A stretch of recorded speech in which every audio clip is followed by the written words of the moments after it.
Israel സൈന്യം ഉടൻ രാജ്യം വിട്ടുപോകണമെന്ന് ലെബനാൻ സർക്കാർ ആവശ്യപ്പെട്ടു. കരാർ വ്യവസ്ഥ നിരന്തരം ലംഘിക്കുകയും ലെബനാൻ പൗരന്മാർക്ക് നേരെ ആക്രമണം നടത്തുകയും ചെയ്യുന്ന രീതികളും പ്രവൃത്തികളും ഇസ്രായേൽ സൈന്യം തുടരുകയാണ്. ആയതിനാൽ തന്നെ തങ്ങൾക്ക് കരാർ വ്യവസ്ഥയുമായിട്ട് മുന്നോട്ട് പോകാൻ സാധിക്കുകയില്ല എന്ന കാര്യമാണ് ലെബനാൻ ഔദ്യോഗികപരമായി തന്നെ ഇപ്പോൾ പറഞ്ഞിരിക്കുന്നത്.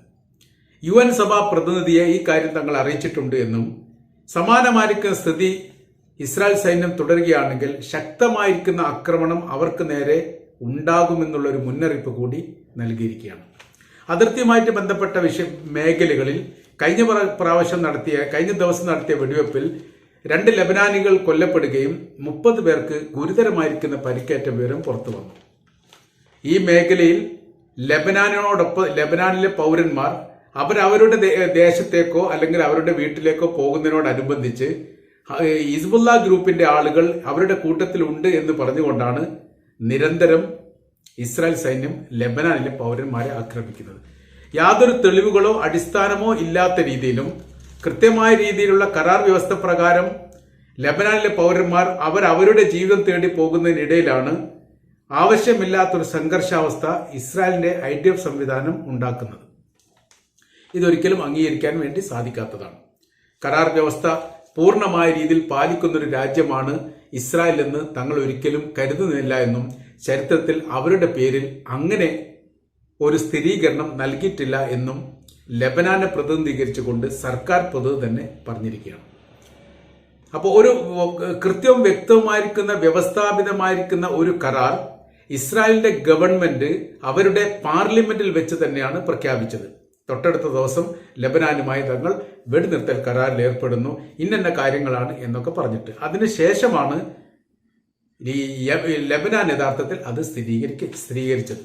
ആ സ്ഥിരീകരണം ലോകം മുഴുവൻ അംഗീകരിക്കുകയും UN സഭയിൽ വലിയ രീതിയിലുള്ള പ്രശംസ ആ വിഷയമായിട്ട് ബന്ധപ്പെട്ട് ലെബനാൻ ഉണ്ടാവുകയും ചെയ്തു.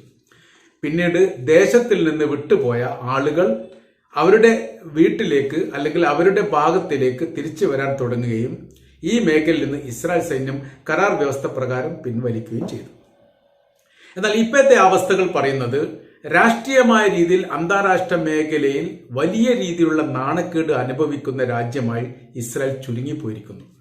അവരുടെ സൈനിക ശക്തിയും അവരുടെ വീര്യവും അവരുടെ ശക്തിയും ചോർന്നൊലിക്കുന്നു എന്നുള്ളതും പ്രതിരോധ സംവിധാനമായ അയൺ ഡോം അടക്കമുള്ള എല്ലാ സംവിധാനങ്ങളും തകർത്തുകൊണ്ട് നിത്യേന എന്നോണം ഹൂത്തികളും ശക്തമായ അവരുടെ പ്രതിരോധ സംവിധാനത്തെ തകർത്തുകൊണ്ട് നിരന്തരം എന്ന പോലെ യമനും അതോടൊപ്പം തന്നെ ഫലസ്തീന്റെ ഭാഗത്തുനിന്നും അക്രമം ഒരു തുടർക്കഥയായി മാറിയിരിക്കുകയാണ്. ഗസയുമായി ഉണ്ടാക്കിയ കരാർ വ്യവസ്ഥ പ്രകാരം ബന്ദി കൈമാറ്റവും അതോടൊപ്പം തന്നെയുള്ള ഫലസ്തീനികളുടെ ജയിലിൽ കഴിയുന്ന ഫലസ്തീനികളുടെ തടവ് കൈമാറ്റവുമായി ബന്ധപ്പെട്ട കാര്യത്തിലെല്ലാം പൂർണ്ണമായിരിക്കുന്ന പരാജയം നാണക്കേടും ഇസ്രായേലിൽ ഉണ്ടായിരിക്കുന്നു.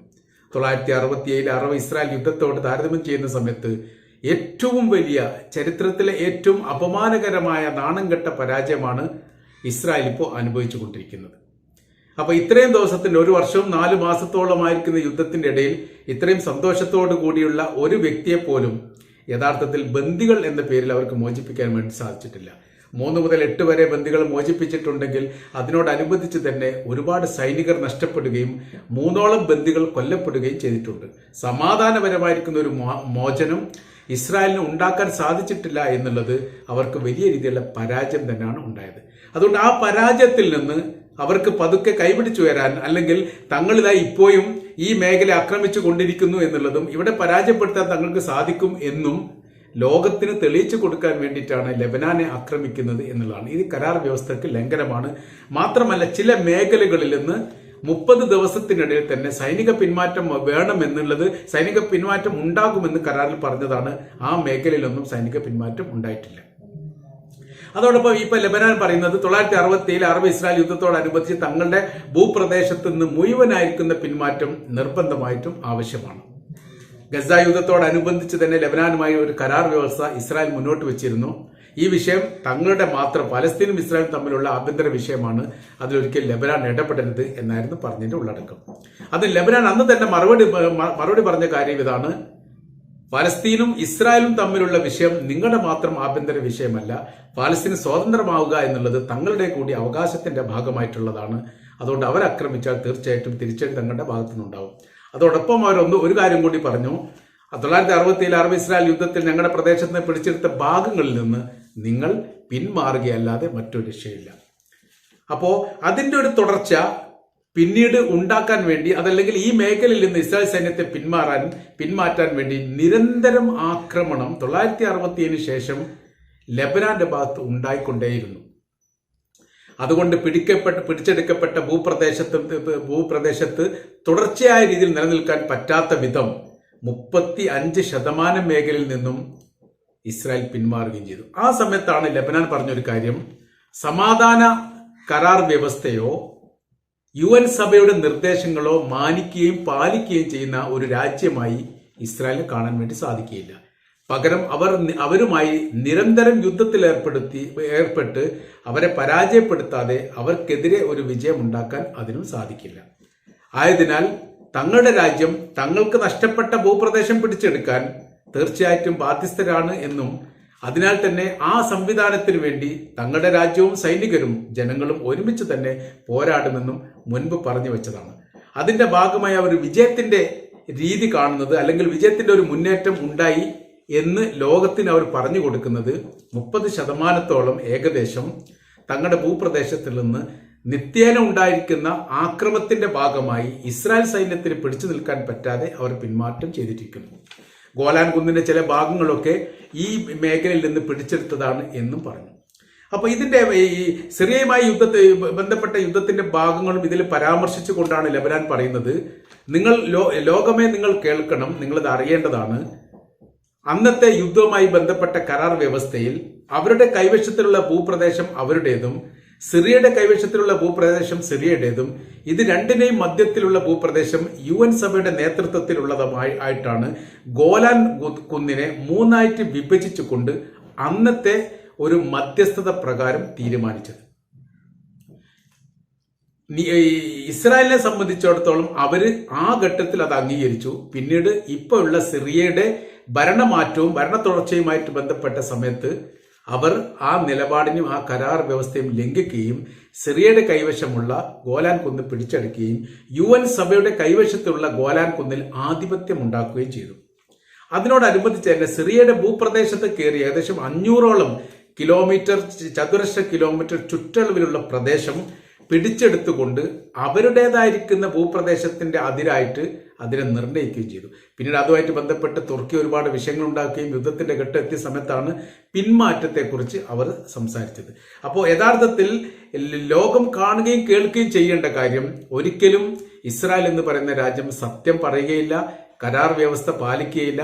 അവർ നിരന്തരം ആക്രമിച്ചു കൊണ്ടേ ഇരിക്കുന്ന ഒരു തരം ക്രൂര മെന്റാലിറ്റി ഉള്ള വിഭാഗമാണ് എന്നതിനാൽ അവരുമായിട്ടുള്ള കരാർ വ്യവസ്ഥ അവസാന ഘട്ടം വരെ നിലനിൽക്കും എന്ന് പറയാൻ വേണ്ടി സാധിക്കില്ല.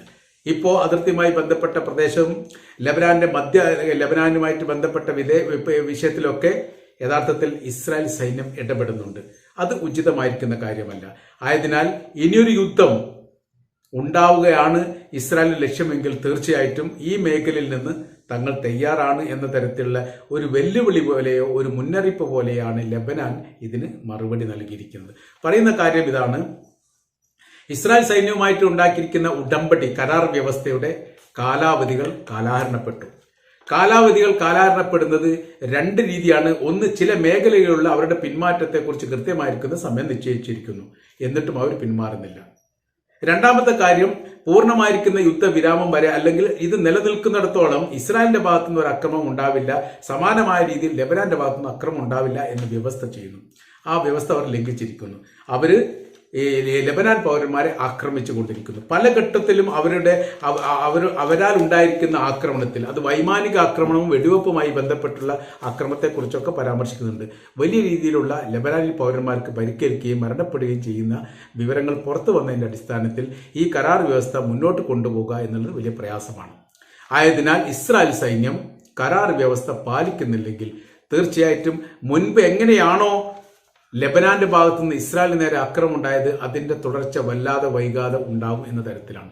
അതിശക്തമായിരിക്കുന്ന മിസൈൽ ആക്രമണം ലെബനാന്റെ ഭാഗത്തുനിന്ന് ഇസ്രായേലിന് ഉണ്ടായ സമയത്താണ് അവർക്ക് പ്രതിരോധം തന്നെ നഷ്ടപ്പെട്ടത്. അങ്ങനെ നിലനിൽപ്പിന്റെ ഒരു സ്ഥിതിവിശേഷത്തിന് വേണ്ടിയിട്ട് അല്ലെങ്കിൽ നിലനിൽപ്പ് അനിവാര്യമായിരിക്കുന്ന ഘട്ടമാണ് എന്ന് ഗവൺമെന്റിന് തോന്നുകയും ജനങ്ങൾ മുഴുവൻ ഇസ്രായേലി ജനങ്ങൾ മുഴുവൻ സർക്കാരിൽ നിന്ന് അകന്നു പോകുന്ന ഒരു സാഹചര്യം ഉണ്ടായ സമയത്താണ് കരാർ വ്യവസ്ഥയെക്കുറിച്ചുള്ള ഒരു തീരുമാനത്തിൽ തന്നെ ലെബനാൻ സർക്കാർ അത് നെസറ്റ് അങ്ങനെ ഒരു തീരുമാനം എടുത്തത് എന്ന തരത്തിലുള്ള റിപ്പോർട്ട് അന്ന് വന്നതാണ്. ഇന്ന് സ്ഥിതിവിശേഷങ്ങളൊക്കെ മാറ്റമുണ്ടായി. തീർച്ചയായിട്ടും ഇസ്രായേൽ കരാർ ലംഘിക്കുന്നവരുടെ ലിസ്റ്റിൽ തന്നെയാണ് എന്ന് ഞങ്ങൾക്കറിയാം. അവർ ലംഘിച്ചിരിക്കുന്നു. അവർ വലിയ രീതിയിലുള്ള പിന്മാറ്റം ഈ മേഖലയിൽ ഉണ്ടാക്കുന്നില്ലെങ്കിൽ മുൻപ് എങ്ങനെയാണോ യുദ്ധം കഴിഞ്ഞത് സമാനമായിരിക്കുന്ന സ്ഥിതിവിശേഷം ലബനാനിൽ നിന്ന് ഉണ്ടാകും എന്നുകൂടി ലബനാൻ സർക്കാരിന്റെ പ്രതിനിധികൾ തന്നെ ഈ വിഷയവുമായിട്ട് ബന്ധപ്പെട്ട് ഇസ്രായേൽ സൈന്യത്തിന് മുന്നറിയിപ്പ് നൽകിയിരിക്കുകയാണ്.